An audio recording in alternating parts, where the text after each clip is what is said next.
Chapter 20. Turf! Turf! Has anyone seen him? Cielo was frantically looking in all directions as she shoved the others awake.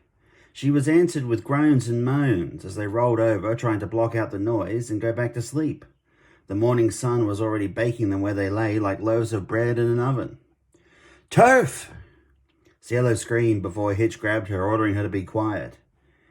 You'll bring half the city down on us, girl. If he was here, the lad would have responded to you by now.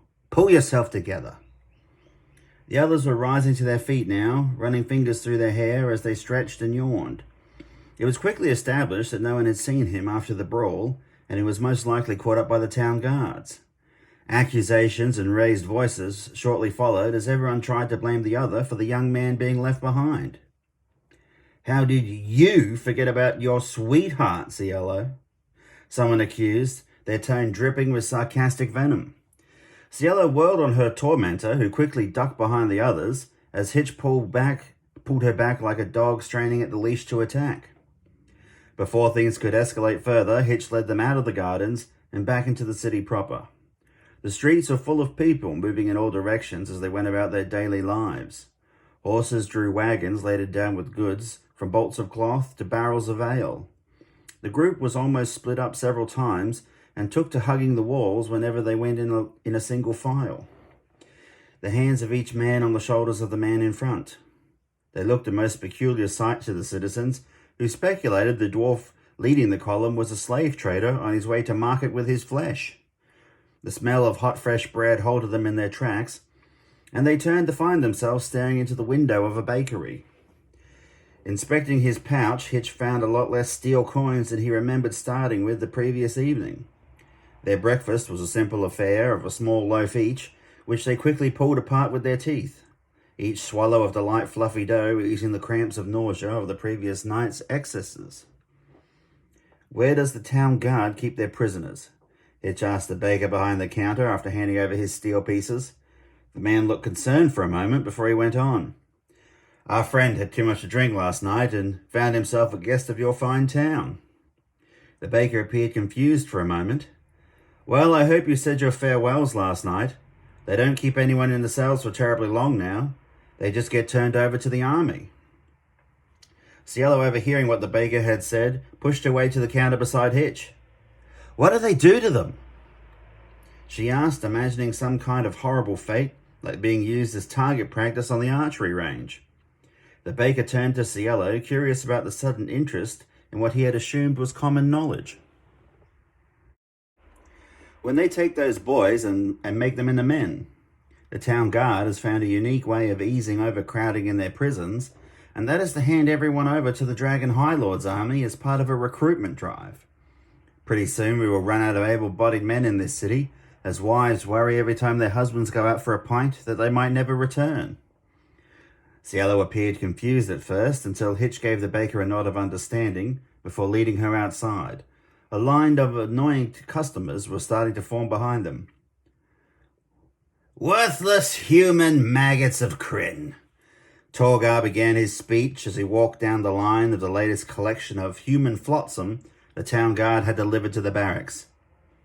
You have been chosen to serve in the glorious army of our most sacred and unholy Dark Queen. Blessed be her name. The ragged collection of men tried their best to stand to attention, facing forward. Some were still so drunk from the night before they swayed on their feet, struggling to stay upright. Others stared with fascination at their shoes or off into the military encampment. Some of you will not survive the training. Torgar paused for effect as a wicked grin played across his cruel reptilian features. Because I will personally butcher you for sport. Stopping suddenly, he turned to balefully stare directly at a man who could not meet his gaze. Or because the supply train is late, and I am hungry. He hissed the last word, dragging it out. No one present thought he was joking for a second, and knew without needing to be told that this abomination before them would happily pan-fry them like a beefsteak. Turf kept his gaze straight ahead, his head throbbing from the clobbering he had received the night before.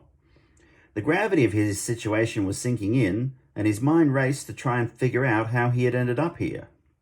Had the others left him behind? Had they been killed or captured too?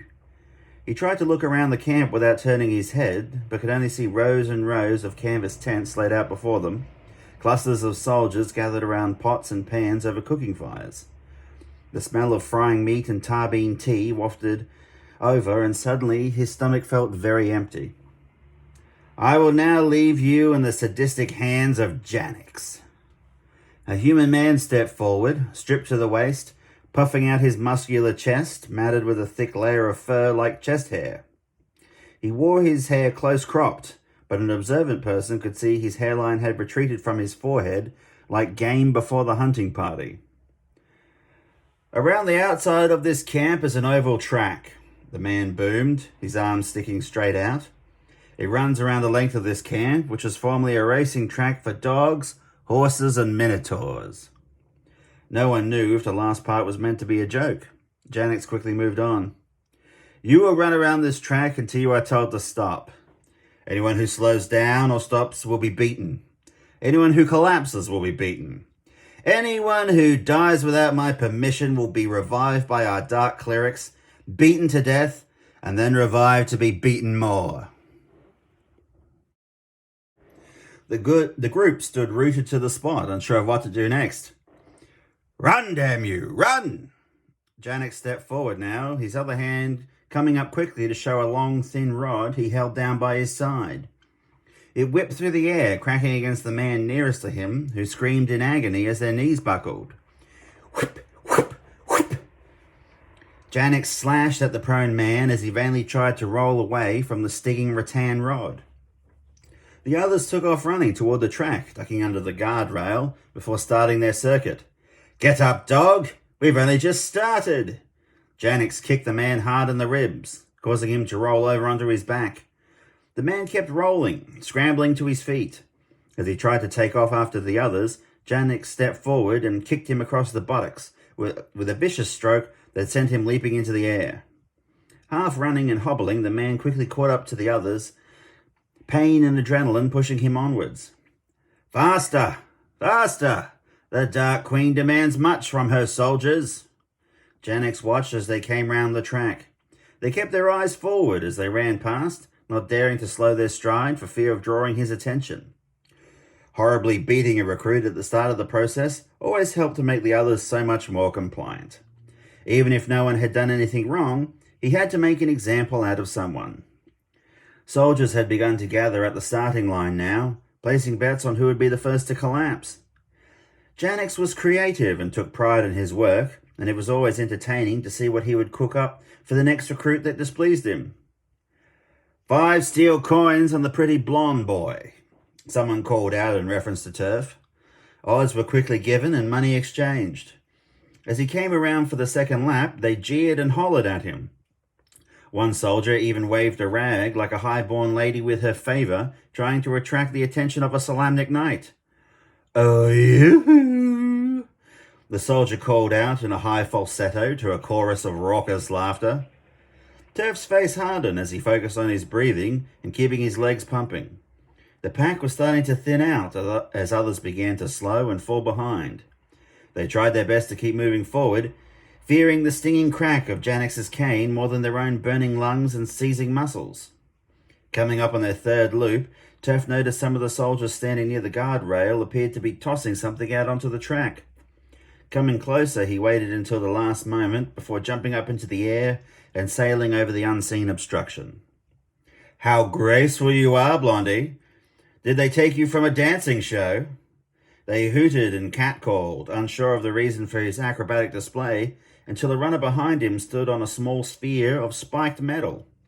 Screaming, they fell face forward, skidding to a halt in front of a thoroughly delighted Janix, who acted like a child just presented with a gift. Up! Up! He punctuated each word with a whipping strike of his cane. The poor person on the ground held up an arm to ward off the blows, while trying to hold up their foot for Janix to see. Janix paused mid-stroke, his arm pulled back ready to strike, when he noticed the blood pouring from the sole of the man's foot. Oh, I see. What do we have here?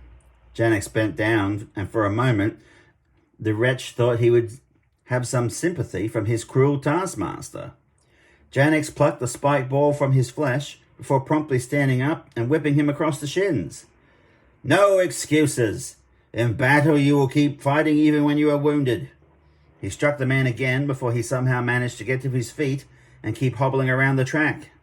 Faster, dog, Janix called, and while the man was out of striking distance, he picked up the pace like the cane was mere seconds from striking him again.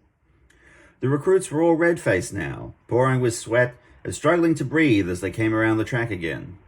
They veered over to the far side, away from the guardrail and the jeering soldiers.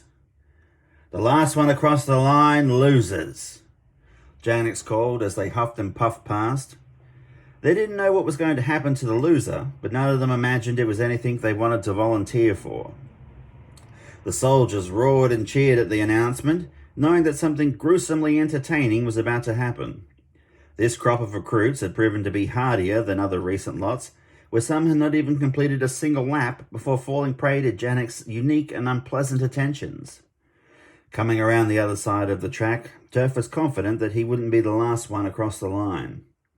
He was young and in good condition from his days spent working on the family farm. An older man ran beside Turf, breathing very hard and clearly on the brink of collapse. He shot a baleful glance at the young man, who didn't seem to be showing the strain at all. Suddenly filled with resentment, the older man balled his fist, pulling it back across his chest before swinging it across to try and connect with Turf's face. Trying to strike someone while running is no easy feat in balancing, and the man overextended, the force of his strike carrying him forward, where he tripped and stumbled into Turf. The pair went tumbling to the ground, skidding painfully along the patchy grass. Turf tried to rise, but felt a hand grabbing his ankle. Looking back, the man was desperately trying to cling to him while pulling him in closer. Come here, boy, the man huffed, struggling to catch his breath as he tried to drag the kicking and squirming Turf closer. The runners who had fallen behind had spotted them now and were redoubling their efforts, knowing that if they could just get past the struggling pair on the ground, they would be safe from probable, quite literal, elimination. Get off me! Turf frantically kicked at his opponent, punctuating each word as he lashed out with his foot. He grabbed at clumps of grass, feeling them rip up and come loose. Suddenly a moment of clarity washed over him, and he knew what he had to do. Going limp, he allowed himself to get pulled forward. The older man was caught off guard, almost tumbling backwards, as the boy went from frantically struggling to no longer resisting. As he righted himself, he had a split second to see Turf sitting up as his rapidly approaching fist filled his field of vision. Crunch! The tense knuckles crumpled cartilage and split skin, causing a fountain of blood to erupt from the man's nose. He let go of Turf, his hand flying up to his face as he tipped over sideways. Scrambling to his feet, he saw the last of the runners passing him and took off after them. His legs burned, his vision blurred as his legs pumping, hurtling him toward the finishing line.